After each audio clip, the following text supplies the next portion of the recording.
Hey, this is Nayetta, your activity guide. This week's episode, we're discussing play. Like, what is play exactly? Why is it important? And how kids learn while playing? You may even ditch the flashcards after this episode. So, what is play? According to Google, play is an engagement in an activity for enjoyment and recreation rather than a serious or practical purpose. I don't like that definition because that means play isn't, you can't learn through play, which you can't. It's not just all about fun. But let's keep going. So this is what we've been taught, that kids can't learn from playing. The National Institute for Play is a whole nonprofit, and its only purpose is dedicated to bring awareness to others that play creates emotional, healthy, and competent people. That's the whole purpose of their organization. So for me personally, play is when you're doing something fun, you're focused, and you're creating memories, core memories at that. Play is a state of being. When playing, you trigger things in your brain that gets you excited. Like, I can remember back to my childhood, some of the things that I played, and they're really in my, like, they're in my core memory. As a mom, my memory is bad, but I remember certain things that I did while playing. And I remember the lessons learned from them, like vividly remember. My son is 10. He even remembers some things that he played with or how he played, and the lessons learned from that. He doesn't remember a lot of stuff like to brush his teeth some mornings, but he remembers um, the way he lined up his cars because he was organized while playing. Like, let's sort them by color. So he remembers when he was 2 and 3, and he would line up his cars by colors because that was one of the ways that he learned his colors. We didn't use flashcards; we used cars because that's what he was into.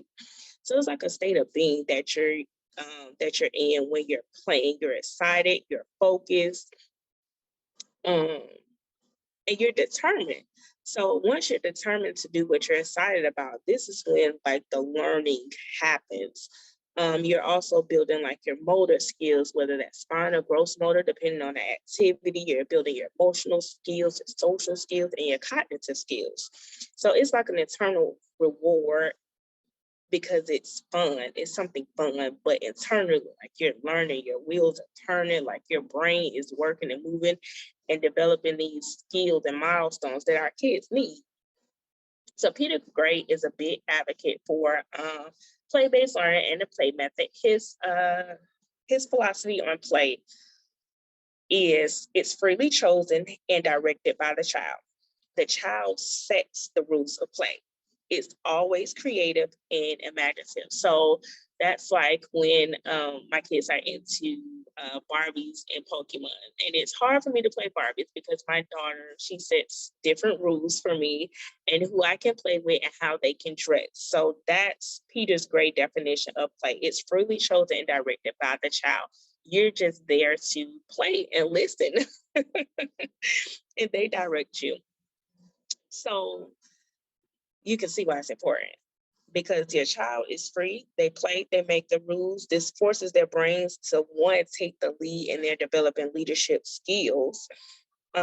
They regulate their own behaviors because they are negotiating, especially if they're playing with someone else. So they're regulating their behaviors of wanting to take something when, the rules in their minds, no, we're not going to take it because that's their item that they're going to play with. You're teaching them, they're developing ways to solve problems. Like play is a mental game. And I think as parents, that's how we have to remember that it's a mental game, but it's all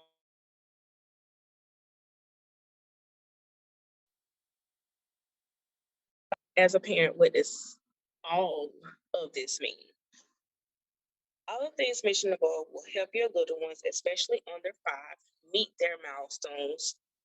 In the culture we're in, especially after things that happened within the last few years, we as parents have been struggling for our kids to meet their milestones. Um, we've had issues as far as speech or fine motor. Fine motor skills are the little things as far as them being able to pick up a pencil once they get in kindergarten, right? It works on penmanship and all of that. But it doesn't start with your kid holding a pencil. Like your 1-year-old is not going to hold a pencil. It starts with your 1-year-old using clothespins or tongs to pick up something, or even just like using that grip, and then slowly going into pinching with their thumb and their index finger. So how your little one plays helps the development of how they learn, act, speak, and move. 90% of the brain is of your child's brain is developed before the age of 5. So we need to be intentional about how our kids play at home. And you as a parent, or we as the parents, are their first teacher. Regardless of if we send them to school, we are their first teachers. We, after the doctor pulls them out, they're the next person that we see.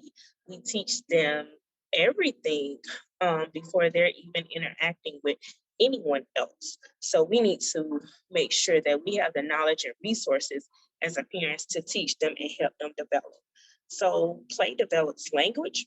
It's problem solving, movement, emotional, and social development. Like the list can go on and on and on. So, an example of play based learning for like a toddler would be singing. Singing the nursery rhyme, Humpty Dumpty sat on the wall, Humpty Dumpty had a great fall. So it's rhyming. Rhyming leads into them learning how to read.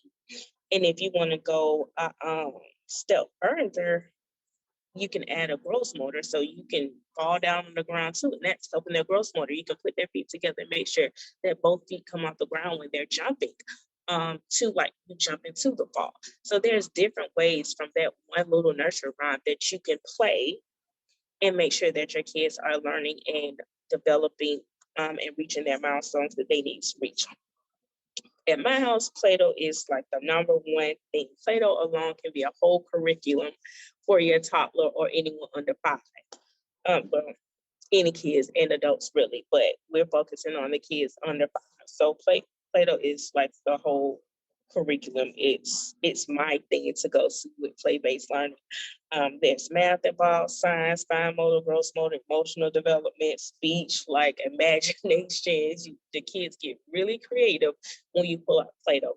And it's also an activity that you can extend. So if you need like 45 minutes to do anything, or you just need, someone to like, you just need a mental break or a physical break from being touched and your ear being talked out, Play-Doh is the thing to do, in my opinion. So just to recap, um, play is what you should be doing at home if you have a kid under 5. It should be intentional play. And as we go on with this podcast, we'll continue to talk about ways to be intentional about your play. Um, but just to break down a quick way that you can start playing with your kids and be intentional about the learning today, after listening to this episode, make Play-Doh. Google a Play-Doh recipe. I can probably tell you now it's about 2 cups of flour, 1/4 cup of salt, about 2 teaspoons of cream or tartar. Um, you need 2 teaspoons of oil, and then you need about 1.5 cup of hot water. Don't quote me on this recipe, but making Play-Doh at home, you can start with that, even in 2 euro, because what you can do is have them pour the ingredients in the bowl. Have them, because you need to use a mixer when you're using the Play-Doh, the mixer, or you use the wooden spoon, your arms will be really tired. But have them mix up the ingredients, the dry ingredients, wet ingredients. Have them do everything but the hot water. Um, have them once like you get the hot water, you have to really, really, really work the dough until it's the Play-Doh texture, and then you have to let it cool off. And that's also teaching them boundaries and how to control their behaviors because it's hot, so they can't be right there touching it with you because it'll burn them. And if they did touch it, then they learned the lesson that, hey, that was hot, mommy or daddy did tell me that was hot and it burned. So that's a natural consequence of not following instructions. So after the Play-Doh is cooled off, you get them you give them an area, and that's creating like the boundaries and the structure of learning. So you're still having fun, but they're learning so much. So you give them an area of like your table or your floor. You put down a wax paper or a mat, something for them to put the plate on, and they start playing. If you want to extend it, you can go to the store and get Play-Doh tools, or you can just grab Kitchen utensils, you can grab the tablespoon measurement cups, you can grab a spoon, you can grab a roller. All of that stuff is fun with Play-Doh as well. And then